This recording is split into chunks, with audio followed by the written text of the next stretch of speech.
Mutual fund முதலீடு உங்களுக்கு சரியா போகுதா? சரியான முடிவுகளை எப்படி எடுக்கிறீங்க? தவறான முடிவுகளை எப்படி அடையாளம் கண்டு அதிலிருந்து வெளிய வர்றீங்க? எப்ப இன்வெஸ்ட் பண்ணலான்ற கேள்விக்கான விடையை எப்படி தேடுறீங்க? இது எல்லாம் தான் இன்வெஸ்டருக்கு இருக்கக்கூடிய பெயின் பாயிண்ட்ஸ். இந்த பெயின் பாயிண்ட்ஸை விளக்குறது தான் M2W முதல் நோக்கம். 1, தவறுகளை தவிர்க்கிறோம். 2வது, எப்போ இன்வெஸ்ட் பண்ணலாம் அப்படின்னு உங்களுக்கு அலர்ட்ஸ் கொடுக்குறோம். வாரம் ஒரு பரிந்துரையாவது உங்களுக்கு வரப்போகுது. ஞாயிற்றுக்கிழமை ஆச்சுன்னா உங்களுக்கு பரிந்துரை வரும். அதே போல உங்களுடைய முழு பொட்டன்ஷியல் என்ன? எவ்வளோ நீங்க சேமிக்கலாம்? எவ்வளோ இன்வெஸ்ட் பண்ணலாம்? அப்படின்னு உங்கள புரிஞ்சுக்க வச்சு, உங்களுடைய பொட்டன்ஷியலுக்கு உங்கள இன்வெஸ்ட் பண்ண வைக்கிறோம். M2W உங்களுக்கான ஒரு பிளாட்ஃபார்ம். நீங்கள் வளர வேண்டிய ஒரு இடம். வளர்ச்சிக்கான ஒரு எக்ஸ்பிரஸ்வே. 1 கோடி என்ற இலக்கை நோக்கி இணைந்து பயணிப்போம். Join M2W now.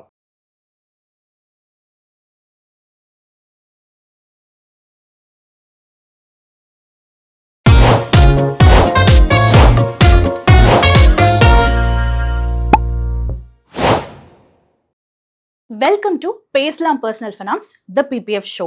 Last episode கொடைக்கானல்ல ரொம்பவே நல்லா போச்சு and we all enjoyed it.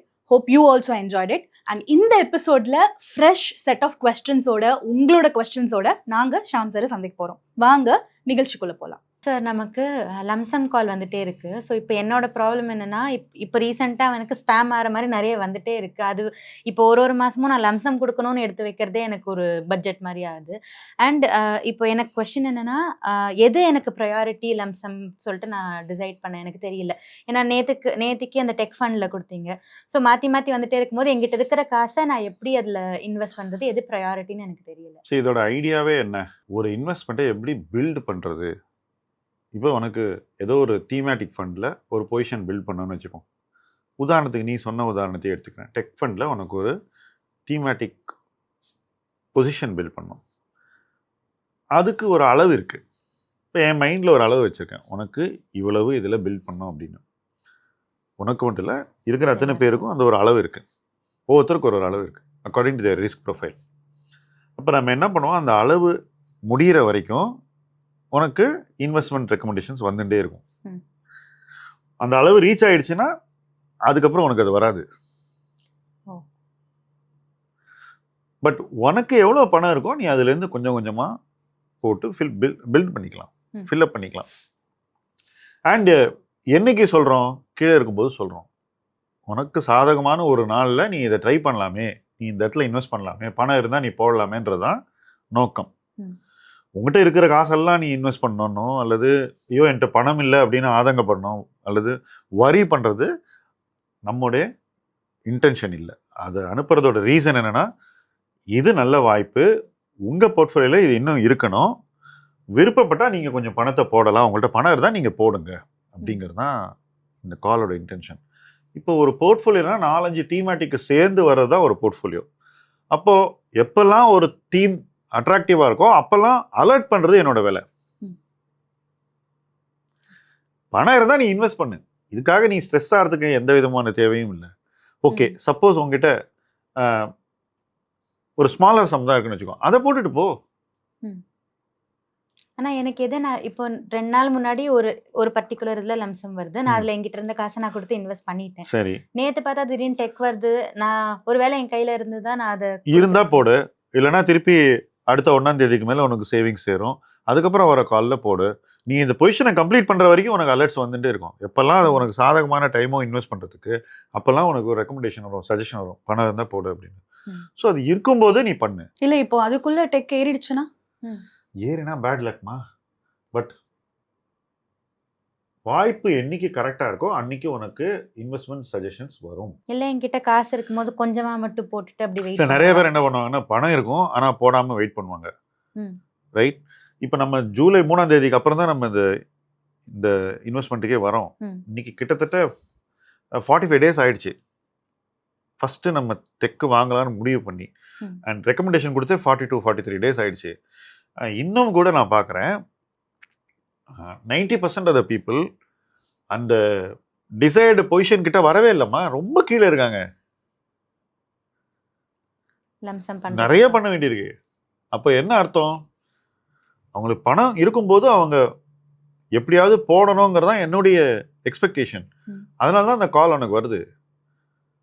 C otherwise what will do, சும்மா ஃபோன் பண்ணி தொந்தரவு பண்ணி நீங்கள் இருந்தால் it becomes like sales. It's a nuisance for others. இருந்தால் அவங்க பண்ணட்டோங்கிறது தான் என்னோட திங்கிங். ஆனா இப்ப வந்துட்டே இருக்கும்போது நானே எனக்கே சும்மா வந்துட்டே இருக்கு ஸ்பேம் மாதிரி. இல்லை அதுதான். இதுலலாம் இது வந்து இட் இஸ் நாட், அதான் நான் சொல்ல வரேன். இந்த ஸ்பெசிஃபிக் இன்வெஸ்ட்மெண்ட் சஜஷன்ஸ் நம்ம கொடுக்கக்கூடிய இன்சிடென்டல் அட்வைஸ் இருக்குது பார்த்தீங்களா, அது எல்லாமே உங்களுக்கானது. It is not generic. Okay. இப்போ எனக்கு இன்னைக்கு நேச்சுரல் ரிசோர்ஸில் இன்வெஸ்ட் பண்ணி எனக்கே வந்தது ம். For my children.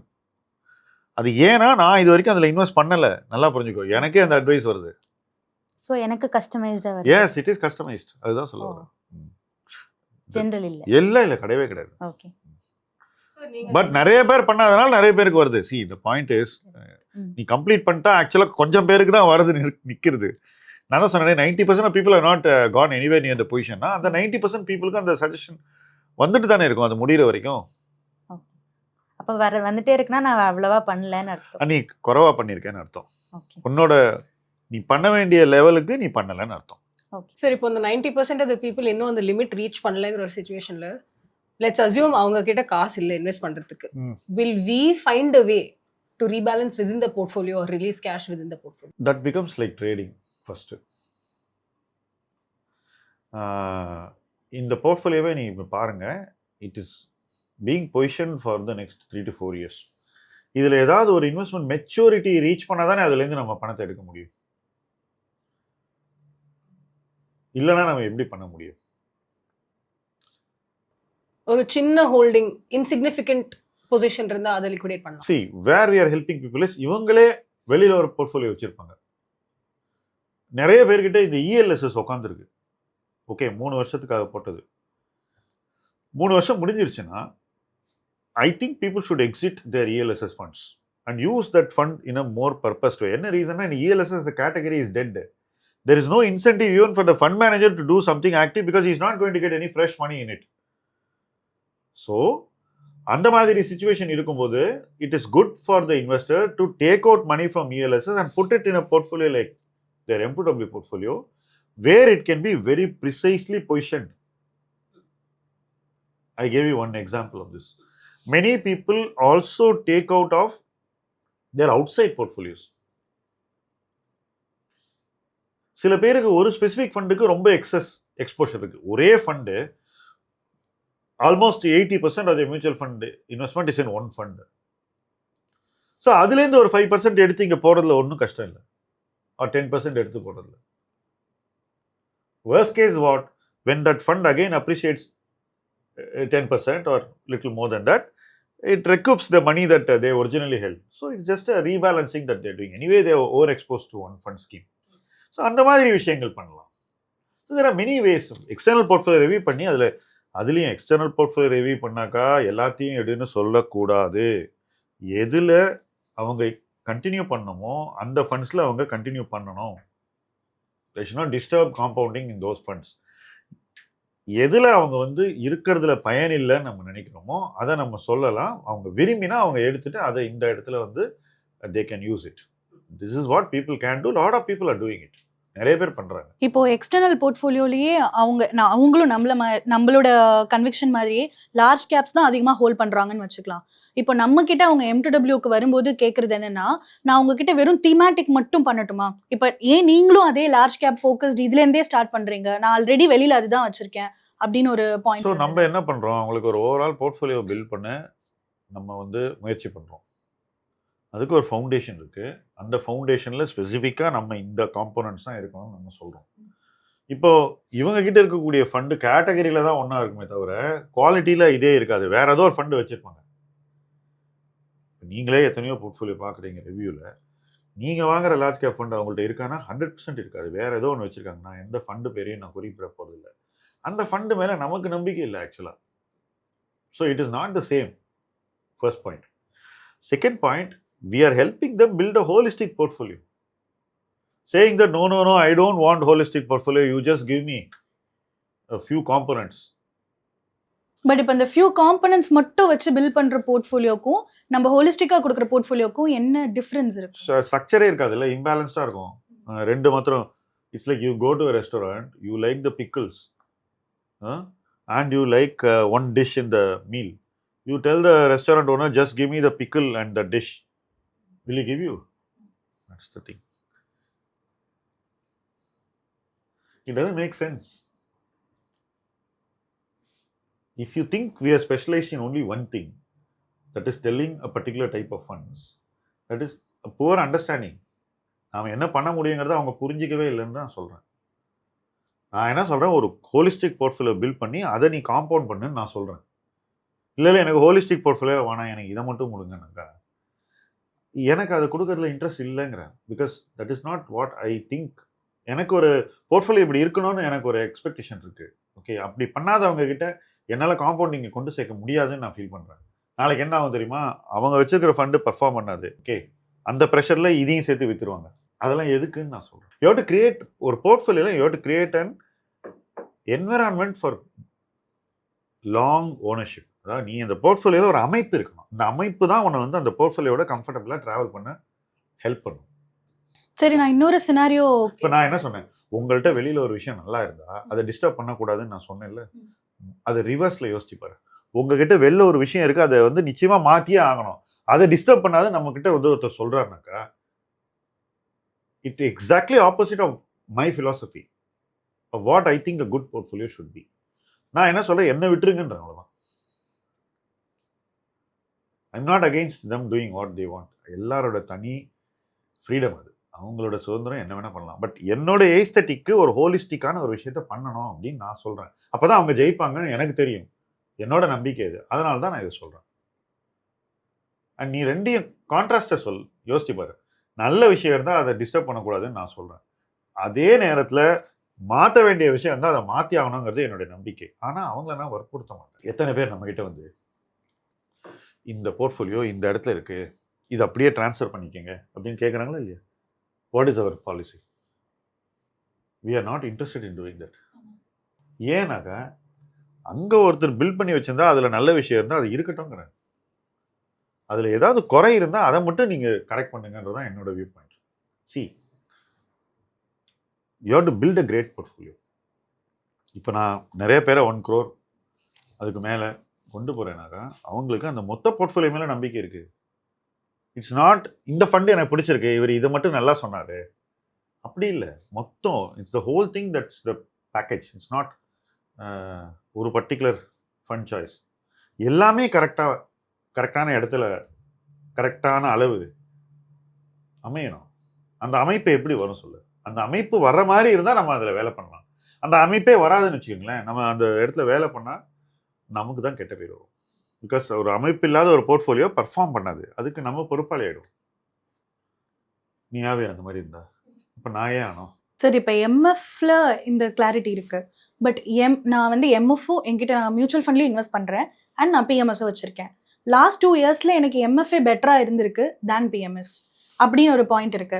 ஸோ இந்த அண்டர் பர்ஃபார்மன்ஸுங்கிறத ஒரு 2 வருஷம் தொடர்ந்து அண்டர் பர்ஃபார்மன்ஸ் இருக்குன்றத நான் எப்படி பார்க்கணும் முதல்ல? சி, ஃபர்ஸ்ட்லி இந்த பர்ஃபார்மன்ஸ் பற்றின அப்சஷனே எனக்கு கொஞ்சம் it's quite out of character. என்ன ரீசன்னாக்கா, இப்போ என்னோட எக்ஸ்பீரியன்ஸ் அக்ராஸ் சைக்கிள்ஸ் நான் சொல்கிறேன். 8 வருஷம் இருக்குன்னு வச்சுக்கோங்க.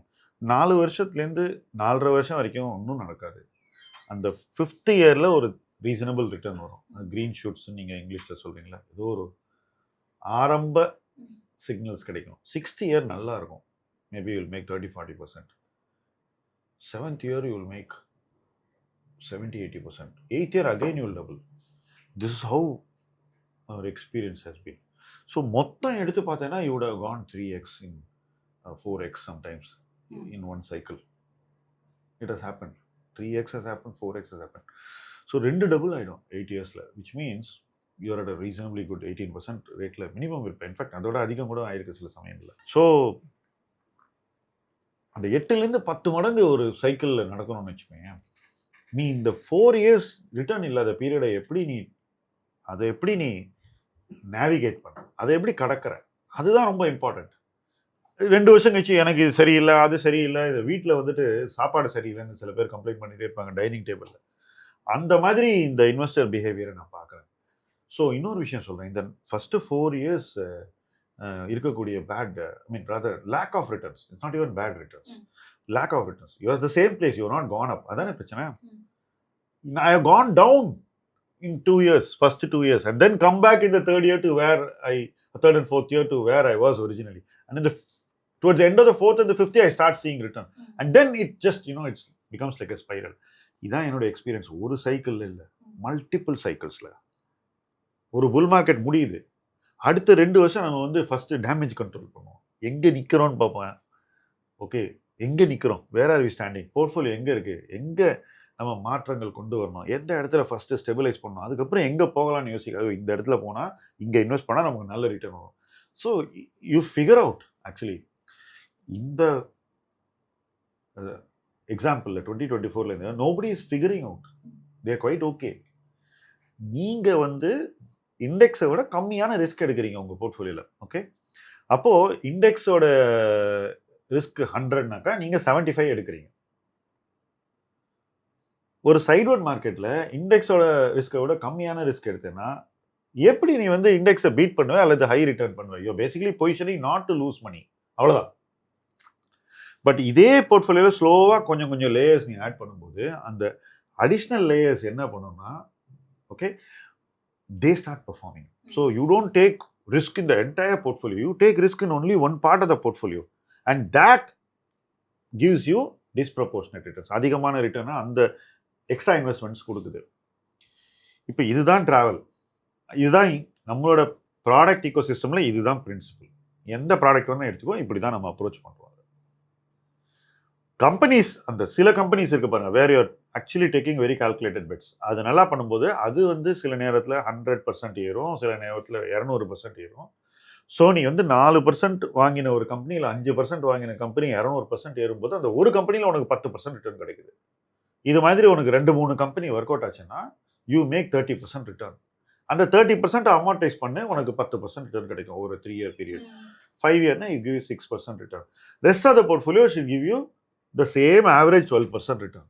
This 12 plus that 6 is what will take you to 18. It's very simple. This is not aggressive risk taking. There is no risk taking at all in these portfolios. We are playing defensive actually. Okay. So அப்போ 50 lakh இருக்குன்றது மட்டும் BMS போறதுக்கு ஒரு ரீசனா இருக்கக்கூடாது. அதுக்கேற்ற அதாவது mind set வேணும். ஸ்டாட்டிக் போர்ட்ஃபோலியோ வச்சிருக்கணும், டைரக்ட் ஈக்விட்டி இன்வெஸ்டிங்கே பண்ணக்கூடாதுன்னு நான் சொல்றேன். இவ்வளவுதான் பணம், இதுக்கு மேல நான் பணமே போட மாட்டேன்னு சொல்றேன். டைரக்ட் ஈக்விட்டி இன்வெஸ்டிங்கே பண்ணக்கூடாது. You will not get the decide result. இது பிஎம்எஸ் இல்லைம்மா, இது ஏஎஃப். எல்லா இடத்துலையும் இந்த ப்ராப்ளம் இருக்கு. நான் ஏதோ நம்ம இன்வெஸ்ட்மெண்ட்டை டிஃபெண்ட் பண்ணுறதுக்காக எல்லாம் சொல்லலை. எல்லா இடத்துலையுமே இந்த ஸ்டாட்டிக் இவ்வளோதான் என்னால் பணம் போட முடியும்னு சொல்கிறவனுக்கு நல்ல எக்ஸ்பீரியன்ஸ் கிடைக்காதுமா. பிகாஸ் நீ வந்து உன்னோட என்ட்ரி டைம் தப்பாக இருந்ததுன்னா யூ கான். இல்லை நீ எல்லாம் சரியாக பார்த்து தான் என்ட்ரு பண்ண, அதுக்கப்புறம் ஒரு ட்ரம்ப் வந்தார், அதுக்கப்புறம் அவர் 4 வார் பண்ணார்னா you're gone. It's your luck, right? So அப்போ இதெல்லாம் எப்படி கரெக்ட் பண்ணுவேன்? உனக்கு ஆப்பர்ச்சுனிட்டிஸ் எதிர இருக்கும்போது அதில் எல்லாம் பார்ட்டிசிபேட் பண்ணி தானே நீ வந்து you can achieve what you want. இல்ல இருக்கு, அதாவது பார்ட்டிசிபேட் பண்ண பணம் இருக்கு, ஆனா நான் எம்எஃப்ல போடுறேன்ற மைண்ட் செட் இருக்கு. பிஎம்எஸ் நான் ஸ்கேல் பண்ணுவேன், அது பிரச்சனை இல்லையா? அது கன்வீனியன்ஸ், அது ஒவ்வொருத்தருடைய கம்ஃபர்ட். I respect that. இதுல ஜெயிக்கிறதுக்கு இது வழின்னு நான் சொல்றேன். என்ன பொறுத்த மட்டும் நீ எந்த இன்வெஸ்ட்மெண்ட் பண்ணாலும் I feel that you should win. Very simple. And you should win by being comfortable. உனக்கு அது டிஸ்கம்ஃபர்ட் கொடுக்கக்கூடாது. இப்போ நிறைய பேரை இந்த ப்ராடக்ட்ல போடாதேனே நான் நிறைய பேர்ட்ட சொல்லியிருக்கேன், நீ கவனிச்சிருக்கேன். என்ன ரீசன்னா, எனக்கு அவங்கள பார்க்கும்போது அவங்களுக்கு அது கம்ஃபர்டபுளாக இருக்காதுன்னு ஸ்ட்ராங்காக தோணுது. அதனால நான் வந்து அவங்கள போடாதேன்னே சொல்லியிருக்கேன் வர்ற கஸ்டமர்ஸ், இன்வெஸ்டர்ஸ். வேற இந்த இடம் அவங்களுக்கு கம்ஃபர்டபுளாக இருக்குன்னா தாராளமாக பண்ணணும். இதுலலாம் எந்த விதமான ப்ரெஜுடிஸ் பயஸ்லாம் ஒன்றும் தேவையில்லைன்னு நான் ஃபீல் பண்ணுறேன். ஸோ ரிட்டர்ன்ஸ் பார்த்து இன்வெஸ்ட் பண்ணலாம் அப்படின்னு நினைக்கிற டைம்ல நம்ம ரிட்டர்ன்ஸ் வர டைம்ல போர்ட்ஃபோலியோல நம்ம போய் பணம் போடுறதுல பெரிய பிரயோஜனம் இல்லை இல்லையா? என்ன யூஸ் இருக்கு? அந்த தப்பை தானே கண்டினியூஸாக பீப்புள் பண்ணிகிட்டே இருக்காங்க. அசெட் சீப்பாக கிடைக்கும் போது வாங்கினா தானே ஹையர் ரிட்டர்ன் கிடைக்கும்.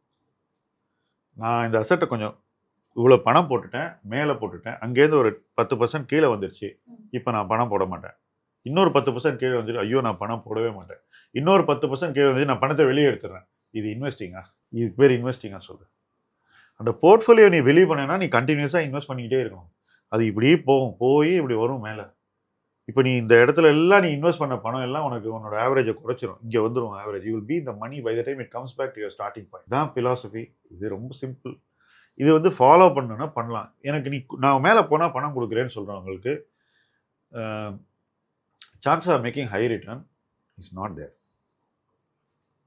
ஆக்சுவலி வேல்யூ இன்வெஸ்டிங்னா நீங்க கீழே தானே வாங்குவீங்க. நான் ஒரு லேமேனா கேக்குறேன். ஆமா, அப்போ கீழே வாங்குறீங்கன்னா இன்னும் அது கீழே போகணும்னு இல்லைல்ல. ஆக்சுவலா அது கீழே இருந்து மேலே தானே கண்ட்ரோல். போகும். அதான் வர நீ எப்படி அதை கண்ட்ரோல் பண்ண? நான் உனக்கு கிளியரான எக்ஸாம்பிள் சொல்றேன். 2000 இந்த டெக் ஸ்டாக்ஸ் பயங்கர 100 பி. இன்னைக்கு நீங்க இன்ஜினியரிங் கொடுக்குற பி, இன்னைக்கு இன்ஜினியரிங் ஆட்டோ ஆன்சர் எழுதினா நீங்க 80 100 பி எழுதி கொடுத்துறீங்க. சாசனம் எழுதி கொடுத்துருங்க, இது 80 பி தான் இருக்கணும். இதே ஸ்டூபிடிட்டியை அன்னைக்கு டெக்கில் பண்ணாங்க பீப்புள். ஓகே இந்த பி நீங்கள் கொடுக்குறீங்க.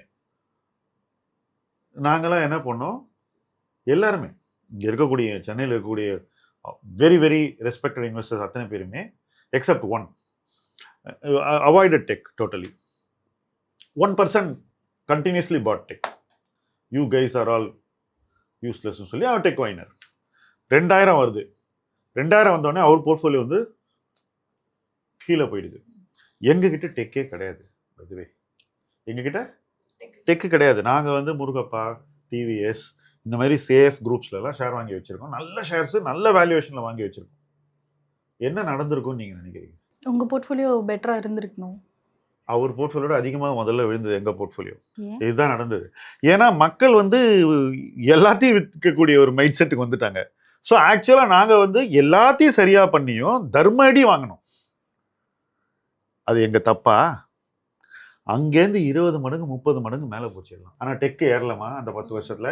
இதுதான் நான் சொல்ல வரேன். அப்போ அது கீழே வரும்போது நீ வந்து உன் கன்விக்ஷனை அதிகமாக அந்த இடத்துல வெளிப்படுத்தணும். அதுதான் என் பாயிண்ட். ரொம்ப சிம்பிள். இது காலகாலமாக நடக்கிற விஷயம். You have to show conviction when others refuse to do it. நீ காட்டுற கன்விக்ஷனுக்கு முழு அங்கீகாரம், முழு ரிட்டர்ன் உங்களுக்கு கிடைக்கும். இந்த கரெக்ட் பிளேஸில் காமிச்சா. தப்பான இடத்துல காமிச்சா வராது. இப்போ இந்த நண்பர் என்ன பண்ணாரு, டெக்கு விழுந்த உடனே அவருக்கு நம்பிக்கையே போயிடுச்சு. நான் எஃப்டியில் போய் பணம் போடுறேன்னு எல்லாத்தையும் வச்சுட்டு கொஞ்ச நாள் எஃப்டியில் உட்காந்தார். அதுக்கப்புறம் தான் திருப்பி மார்க்கெட்டுக்கு வந்தார். அதுக்கப்புறம் நிறைய பணம் சம்பாதிச்சார். அதெல்லாம் ஒரு இஷ்யூ இல்லை. Okay, everybody earns is right to succeed in the market. But நான் என்ன சொல்ல வரேன்னா, கன்சர்வேட்டிவாக கரெக்டாக இன்வெஸ்ட் பண்ணால் கூட சோதனை காலம்ன்றது வந்தால் உனக்கும் வரும். அப்போ அந்த காலத்தில் நீ என்ன பண்ணணுமோ அதை நீ பண்ணணுன்றதான் என்னுடைய point of view. Mistake is not on us. இப்போ நான் ஒரு கம்பெனியை 2015 வாங்குறேன். 2022 வரைக்கும் என் காஸ்ட்லேயே இருக்கு. 2022 கொஞ்சம் கொஞ்சமாக தலை தூக்குது. 23, 24, 25, 26 என் காஸ்ட்டோட 20 மடங்கு இருக்கு. 2 வருஷத்துல இது நடந்திருக்கு. 10 வருஷத்துல 8 வருஷம் எனக்கு ஒன்றும் கிடைக்கல. இப்போ நான் வித்துட்டு இருக்கேன், ஊரே வாங்கிட்டு இருக்கு. ஆனா உங்களுக்கு தெரியும்ல சார் இதுல ஒரு இது வரும்னு. எனக்கு தெரியாது இல்ல. நீங்க 15 இயர்ஸ் நீங்க வெயிட் பண்ணுவீங்க.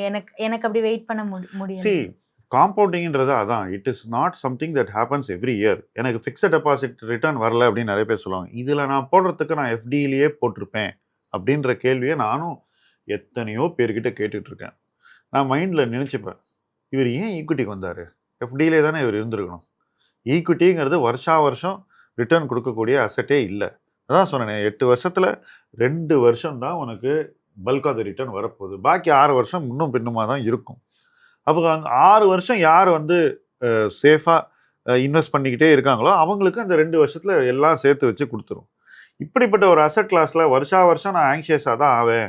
எனக்கு வந்து டெய்லி என்ஏவியை பார்த்துட்டு இருப்பேன், அல்லது டெய்லி போர்ட்ஃபோலியோ வேல்யூவை 4 வாட்டி செக் பண்ணுவேன் அப்படின்னாக்கா அவங்களுக்கு எப்படி இந்த ரைட் டு வின் ஒன்று இருக்குல்ல ஒரு அசட் கிளாஸில், அதை நம்ம விட்டு கொடுத்துருவோம். யாராவது டெய்லி லாக்கரை திறந்து காசு இருக்கா பார்த்து இல்லை 2012 20 வரைக்கும் கோல்டு எடுத்து எடுத்து வே பண்ணி என்ன வேல்யூன்னு பார்த்தீங்களா? இல்லை. ஏன் ஈக்விட்டியில் இந்த மாதிரி பண்ணுறீங்கன்னா, ஏன்னா உங்களுக்கு வந்து அதை வந்து ஒரு டேபுலேட் பண்ணி ஒரு வேல்யூ ஒரு டெக்னாலஜி கொடுக்குது. கோல்டில் உனக்கு கொடுக்கறதில்ல. அதனால் நீ அதை பற்றி அது கிடக்கட்டும், அது நல்லா வந்துடும் அப்படின்னு ஒரு பிளைண்ட் ஃபெய்த் இருந்து இல்லை ரிட்டர்னே கொடுக்காத 5-7 வருஷத்தில் 2012 22 வரைக்கும் ஒன்றும் பண்ணல கோல்டு. லாஸ்ட் 2 இயர்ஸில் தான் உனக்கு சேர்த்து வச்சு கொடுத்துருக்கு. 14 இயர் சைக்கிளில் உனக்கு 2 இயரில் தான் பர்ஃபார்மன்ஸ் இருக்குமா? ஈக்விட்டி எவ்வளோ மோசம் கிடையாது, நல்லா புரிஞ்சுக்கோ. It's a far superior asset class. Are you with me? You don't have to wait that long. But people are comparing equity with FD. They should compare with gold. Gold is cyclical. FD is not a cyclical investment. First அதை நீ வந்து எப்படி நீ எஃப்டியோட compare பண்ண first. So இதெல்லாம் புரிஞ்சுக்கிட்டா தான் உனக்கு you earn the right to higher returns. இல்லைன்னா தப்பான நேரத்தில் வித்துட்டு போயிடுவாங்க. அது யாராலையும் தடுக்க முடியாது. சரி, பட் இப்போ வந்து ரிட்டர்ன் எக்ஸ்பெக்டேஷன் ஒன்று வைக்கிறோம்ல. இப்போ இது ஒரு இன்ட்ரெஸ்டிங் கொஸ்டின்.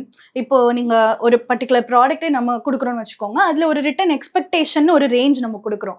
இப்போ 2 வருஷம் அந்த ரேஞ்சுக்கு கிட்டகன்னு இல்லை, ரொம்ப பின்னாடி நம்ம இருக்கோம். அப்போ நெக்ஸ்ட் 3 இயர்ல அந்த அளவுக்கு அதை கேட்ச் அப் பண்ணி இந்த ரிட்டர்ன் எக்ஸ்பெக்டேஷனையாவது கொடுக்குமா அப்படின்னு ஒரு கேள்வி இருக்கு. அங்கதான் நிறைய பேருக்கு இந்த டவுட் இருக்கு, to believe in a particular product and add. அந்த கேள்வியை அந்த ப்ராடக்ட்ல பணம் கொடுக்கறதுக்கு முன்னாடி யோசிக்கணும்.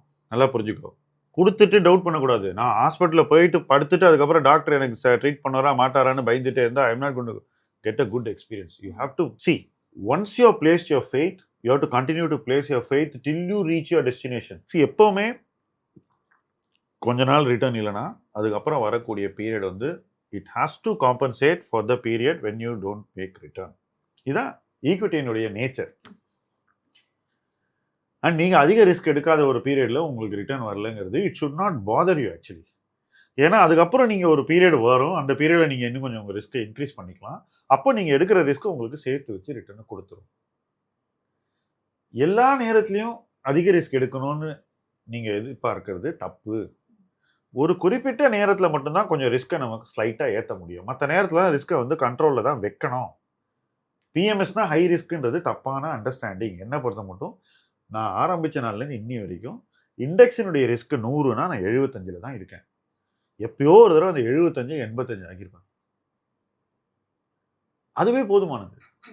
இது ஏன் பண்ணுறோன்னா loss of capital, permanent loss of capital வரக்கூடாது, ரொம்ப ரிஸ்க் எடுக்கக்கூடாது, ரொம்ப ஏற்ற இறக்கங்கள் -30 +40 அது இருக்கக்கூடாது. அப்படியே ஒரு ஸ்டேபிளாக போயிட்டு இருக்கும். ஸ்லோவாக உங்கள் portfolio will pull away from the index. இப்படி தான் லாஸ்ட் சைக்கிள் ஆச்சு. அதுக்கப்புறம் ஒரு 3-4 ஸ்டாக் நல்ல பர்ஃபார்மன்ஸ் கொடுக்கும்போது அது சேர்த்து வச்சு உங்களுக்கு ரிட்டர்னை கொடுத்துரும். Fund manager is not a active stock picker. Daily எது ஏறும்னு வாங்குறது வந்து அட்லீஸ்ட் நம்ம பண்ணக்கூடிய இன்வெஸ்ட்மெண்ட் ஸ்டைலில் it is not like that. இது ட்ரேடிங். இல்லை நானும் வீடியோ போட்டுட்டு டெய்லி இந்த ஸ்டாக் வாங்குன்னு சொல்லலாமே, அது ரொம்ப ஈஸி ஆக்சுவலாக. பட் என்ன ஆகும், பயங்கர டேக்ஸ் பே பண்ணுவீங்க நீங்கள். அப்புறம் மார்க்கெட் இறங்கும் போது உங்களுக்கு லாஸ் வந்துடும். ட்ரேட் பண்ணுறது வாங்கி விற்று நிறைய டெய்லி சொல்லிகிட்டே இருக்கலாம். அண்ட் சில நேரங்களில் நீங்கள் டாப்பில் வாங்குகிற ஸ்டாக்ஸ் வந்து 40% இறங்கிடும்.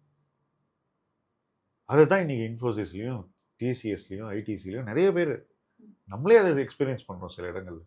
ஸோ அது ஏன் நடக்குது? அது நமக்கு ஏதோ ஒரு இடத்துல நடந்ததுன்னா நிறைய பேருக்கு 7-8 இடத்துல நடக்கும். இதெல்லாம் நடக்காமல் நம்ம we have to somehow manage. ஓவராலாக போர்ட்ஃபோலியோ லெவலில் ட்ரா டவுன் இருக்கக்கூடாது, ரைட்? அண்ட் கண்டினியூஸாக இன்வெஸ்ட் பண்ணிக்கிட்டே இருக்கும். அண்ட் மார்க்கெட் டேர்ன் ஆகும்போது நீங்கள் வச்சிருக்கிற ஸ்டாக்ஸ் வந்து they should participate in the long run சொல்கிறது. சார், இப்போது ரியல் எஸ்டேட் வந்துட்டு ஒரு இன்வெஸ்ட்மெண்ட் இன்ஸ்ட்ருமெண்ட்டாக நான் கன்சிடர் பண்ணலாமா? ஏன்னா இப்போ ஒரு ஆர்டிக்கல் ஒன்று படித்தோம். ஜென்சி இப்போ யாருமே வந்து வீடு வாங்குறத விரும்புறதே இல்லை. எங்களுக்கு அந்த கமிட்மெண்ட்லாம் தேவையில்லை, ரெண்ட்லேயே நாங்கள் இருந்துப்போம், அதுவே சேஃப் அப்படின்னு அவங்க சொல்கிறாங்க. இப்போ எங்கள் அம்மா காலத்தில் எனக்கு வரைக்கும் இப்போ வீடு வாங்கினதுக்கு அப்புறம் தான் ஓகே நம்ம கொஞ்சம் செட்டில் ஆகிட்டோங்கிற ஒரு தாட் இருந்தது. இப்போ யாருக்கும் அது இல்லை. ஸோ இதை அப்போ ரியல் எஸ்டேட் இறங்கிடுமா? ஒரு 10 வருஷம் கழிச்சு டிமாண்ட் இருக்காதுல்ல, யாருமே வாங்கலைன்னா. அது எப்படி பார்க்குறீங்க? ரியல் எஸ்டேட் இன்வெஸ்ட்மெண்ட்டா அப்படின்னு கேட்டேன்னா, உனக்கு இருக்கக்கூடிய ஒரே ஒரு வீடுனா அது இன்வெஸ்ட்மெண்ட் இல்லை, அது நுகர்வு பொருள், கன்சம்ஷன் தான். அது ஒருத்தட்ட ஒரே ஒரு ஃப்ளாட் இருக்குது, அந்த ஃப்ளாட்டில் அவங்க இருக்காங்கன்னா அது வந்து it is not a investment. ஒன்று. ரெண்டாவது, நீங்கள் இன்னைய ஜென்சியை பற்றி சொல்கிறீங்க. இப்போ நான் ஒரு ஜென்ரேஷன் முன்னாடி போகிறேன். அவங்க பேரண்ட்ஸ் அவங்களும் ஒரு நாள் ஜென்சியாக தானே இருந்தாங்க. அப்போ வந்து அவங்க வந்து 27, 28, 30 இந்த வயசில் they were forced to buy a house. ஏன்னா வீடு வாங்கினா தான் கல்யாணம் ஆகுது. இப்போ இந்த டெசிஷன் வந்து அவங்க எடுத்தது ஒரு காலகட்டத்தில். அப்போ அவங்க வசதிக்கு ஏற்ற ஒரு ஃப்ளாட்டை வாங்கியிருப்பாங்க. கட் டு த ப்ரெசன்ட் இன்னைக்கு அந்த ஃப்ளாட்டில் அவங்களால இருக்க முடியுமான்னு நீ ஒரு ஆன்சர் சொல்லு எனக்கு. அன்னைக்கு வாங்கின அந்த ஃப்ளாட்டில் அவங்க இருக்காங்களா? கல்யாணத்தும் போது வாங்கின ஃப்ளாட்டில் 90% of the people இல்லை. they all moved out. ஏன்னா அந்த ஃப்ளாட் அவங்களுக்கு இட்ஸ் நாட் ஈவன் கம்ஃபர்டபுள். சரி, திருப்பி அங்கே போய் என்னைக்காவது இருப்பாங்களா? கிடையவே கிடையாது. இப்போ என்ன ஆச்சு, நீங்கள் வந்து கன்சம்ஷனுக்கு வாங்கின ஒரு விஷயம் உங்களுக்கு இன்வெஸ்ட்மெண்ட் ஆயிடுச்சு. ம். Not because you wanted it to be an investment, it's an accidental investment. அதுல எந்த பிளானும் கிடையாது. அதுல இருந்து என்ன ஃபியூச்சர் ரிட்டர்ன் வரப்போகுதுன்ற ஒரு எதிர்பார்ப்பு கிடையாது. என்னைக்கோ கம்மியான விலைக்கு வாங்கினா இன்னும் அது பாட்டுக்கு இருக்கட்டும். அப்போ உன்னுடைய அசெட் அலோகேஷன் சரியா இல்லை. அந்த இடத்துல நீ இன்னொரு வீடியோ வாங்கிட்ட, அதுக்கு இஎம்ஐ கட்டி அதை ரீபே பண்ணி இப்போ அங்கே இருக்கு. இப்போ இந்த முதல் வீடை வித்துட்டு அட்லீஸ்ட் வேற ஒரு அசெட்ல போடலாம்ல. இப்போ உங்க ஜென்ரேஷனுக்கு வரேன். நீங்க என்ன சொல்றீங்க? நீங்க எல்லாம் என்ன சொல்றீங்க? இப்போ வாடகை பெட்டர் அப்படின்னு சொல்றீங்க. மேபி இன்னைக்கு பெட்டரா இருக்கலாம்.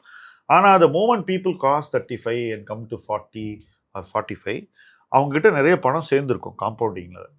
நிறைய பணம் காம்பவுண்டிங்ல சேர்ந்த பிறகு அவங்க என்ன நினைக்கலாம்னாக்கா, நம்மகிட்ட தான் இப்போ நிறைய ஃபைனான்ஷியல் அசெட்ஸ் இருக்கே, நம்ம வசதிக்கு ஏற்ப இந்த வீடு கிடைக்குது, இது ஒரு 1.5 கோடி கிடைக்குது, என்கிட்ட ஒரு 75 லட்சம் போர்ட்ஃபோலியோலேருந்து எடுத்து போடக்கூடிய சக்தி இருக்குது, இதை நான் போட்டுட்டு ஒரு 75 lakhs லோனை வாங்குறேன், 7-8 இயர்ஸில் அடைச்சிட்டு போகிறேன் அப்படின்னு ஒரு கான்ஃபிடன்ஸ் வரும். அப்போ அன்னைக்கு அவங்க கன்சம்ஷனை பண்ணுறது கூட வேற மாதிரி இருக்கும். இப்போ நீ வந்து 40s ஒரு வீடை வாங்கினேன்னா அது உனக்கு 60s it will be enough. You will not have to do this change, இந்த ஃப்ளிப்பு இதெல்லாம் இருக்காது. So I am of the view the today's younger generation actually smart, they may end up doing the right thing. ரெண்டாவது, அவங்களோட previous generation is over invested in real estate. அவங்க எல்லாம் 2-3ன்னு வச்சுட்டு விற்காம வச்சிருக்காங்க. So இவங்க என்ன நினைக்கிறாங்க, இன்னைக்கு இருந்தாலும் அவங்க அதை விற்று நமக்கு கொடுக்க வேண்டியிருக்கும், பார்த்துக்கலாம், நமக்கு என்ன அவசரம், நமக்கு ஒர்க் பிளேஸு கிட்ட வசதியான இடம் நல்ல வாடகைக்கு கிடைக்குது, அதனால வாங்கலான்னு. இது நம்ம ஊரில் இன்றைக்கும் நடக்குது. பட் பெங்களூருக்கு போனேன்னா இன்னைக்கு வாடகை வந்து லாஸ்ட் 1 இயர்ல கண்ணா பின்னான்னு ஏறி இருக்கு. இன்னைக்கு பெங்களூருக்கு வேலைக்கு போகிறவங்க எல்லாமே என்ன எதை பார்த்து பயப்படுறாங்கன்னா, வாடகையை பார்த்து பயப்படுறாங்க. ஸோ ரெண்ட் ரொம்ப ஏறி போச்சு. அந்த ஊரில் ரெண்டல் ஈல்டு, தட் இஸ் சொத்து மதிப்பில் ரெண்ட் வந்து 4% வரைக்கும் போகுதுன்னு சொல்கிறாங்க. அந்த சொத்து மதிப்பு கடந்த 2 வருஷத்தில் டபுள் ஆயிருக்கு. அப்போனா 2 வருஷம் முன்னாடி இந்த சொத்து மதிப்பில் இன்னைக்கு ரெண்ட் வந்து 8% இருக்கு. இப்போ இந்த மாதிரி இடத்துல அந்த ரெண்ட் வந்து ஒரு அழுத்தத்தை கொடுக்குது. பட் அப்படியே யங் பீப்புள் டே ப்ரிஃபர் ரெண்ட், நீ சொன்ன விஷயம்.